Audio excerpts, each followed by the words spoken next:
Choosing what and where to study is a big decision, and an open day is the best way to find the right fit for you.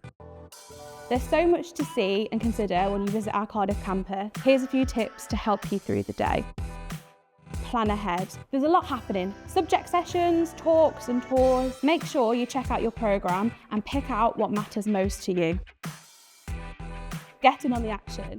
Your day will be packed with lots of interactive sessions to see our facilities in action. Ask questions. We're a friendly bunch, don't be shy. Come and meet our students, talk to our course lecturers to find out what life here is really like.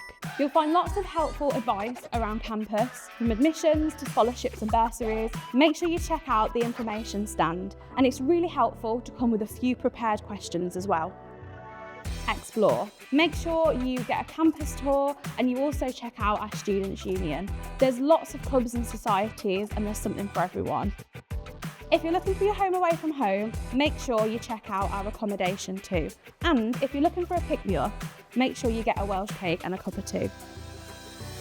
Capture your experience. Take photos, make notes. When it comes to choosing where to study, it's the small details that will help you picture where you'll thrive. Now you've got the tips and know what to expect, you're all set to make the most of your visit. We can't wait to see you in Cardiff.